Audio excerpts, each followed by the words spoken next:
Chapter 4, Life Beyond the Fence. Is this a ranch? Polo asked, staring at the darkness around him. I don't think so, said Marco. Let's just see what there is to see. Okay. There was everything to see. Everything was new and unexplored. Trash cans, weeds, rocks, boxes. For several minutes, Marco and Polo just sniffed. There were odors they had never smelled before, never even imagined. Damp smells, sour smells, sweet smells, strong smells. Smells that reminded them of things long forgotten. Scents that reminded Polo of their mother. He snapped at a long blade of grass waving just under his nose and felt a sharp rap from Marco's paw. If you start that, we're lost, Marco told him. If you fill your stomach with junk, you can kiss the world goodbye. There's no one out here to take you to the vet. No one to make you well. Polo looked at the blade of grass longingly, then turned away. Inch by inch, they started down the alley, their bodies stretched like rubber bands, necks thrust out before them, tails sticking straight out behind, bellies almost scraping the ground. Psst, said Polo suddenly, and Marco rose straight up in the air. Don't do that, Marco scolded. But I see something. What? Eyes. Something darted out from behind a trash can, and instantly Polo was after it.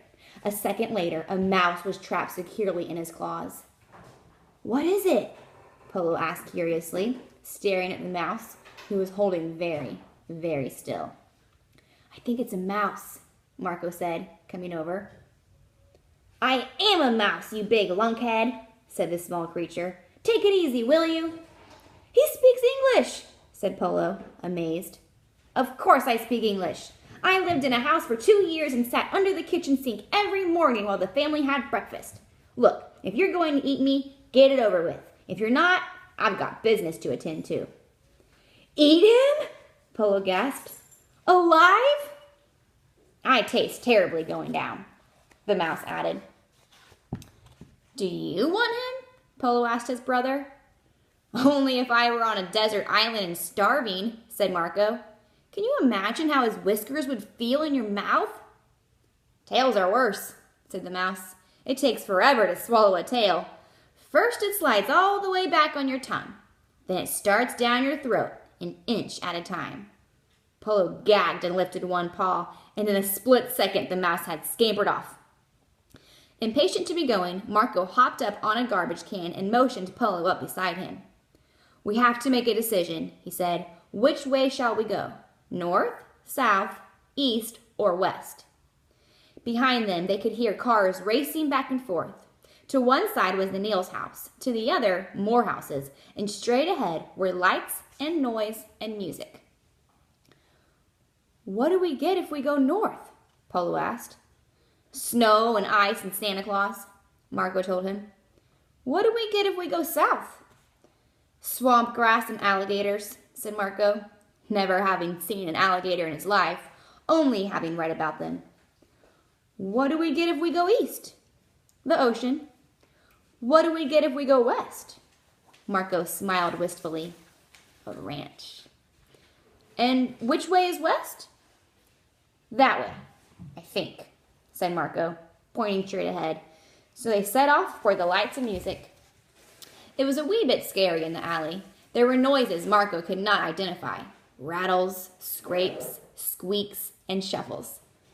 But the light ahead became brighter still, the noise louder, and finally the weeds and trash cans gave way to concrete.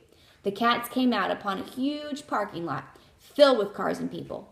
A red and yellow sign on a low building blinked on and off. Big Burger, Marco read. A ranch? Asked Polo. Use your head, said Marco. You don't see any mountains, do you? The smell was absolutely delicious. Marco remembered that smell on days when the air was warm and the Neals left the windows open. It was like homemade bread and cat gourmet, all mixed up together, with a little fish, a little chicken, and maybe a spot or two of liver on the side. Just smelling it made Marco ravenous. I'm starving, he said. We just ate, Polo reminded him. That's the beauty of being on our own, Marco said. We can eat again and again if we want to. We don't have to wait for someone to use a can opener. We can do whatever we want. when we want. We're free.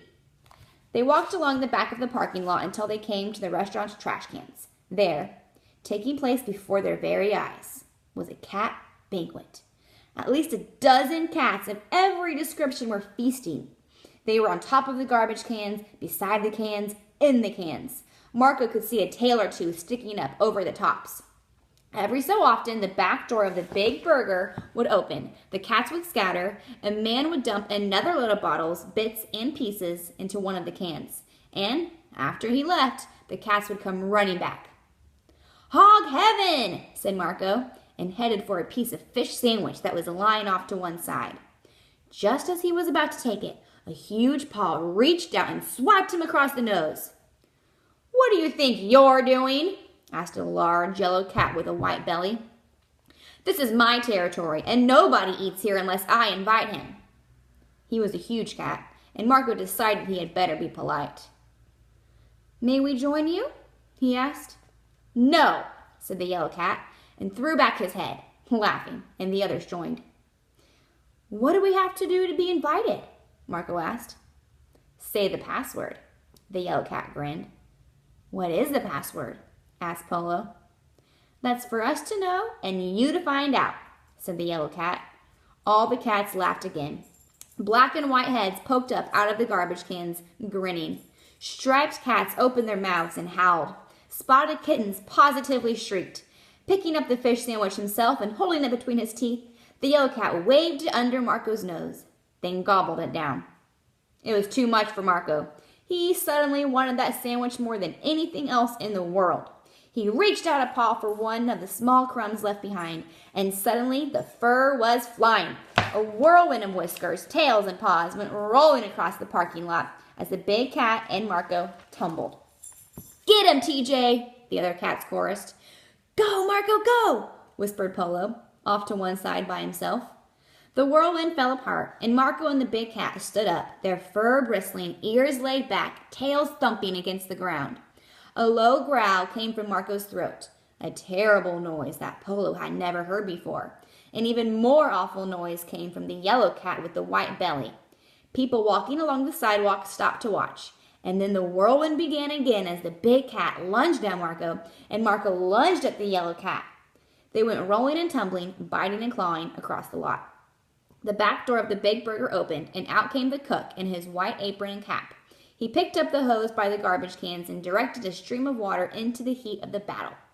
Instantly, cats flew in all directions. The yellow cat sprang up on a fence. The cats on the garbage cans went sailing into the bushes. Marco headed for the alley where Polo had disappeared, and a moment later, there wasn't a cat in sight. "Marco," whispered Polo when he saw that his brother was limping. "Are you all right?" Marco groaned. "Oh, am I all in one piece? Are my ears still there? What about my tail?"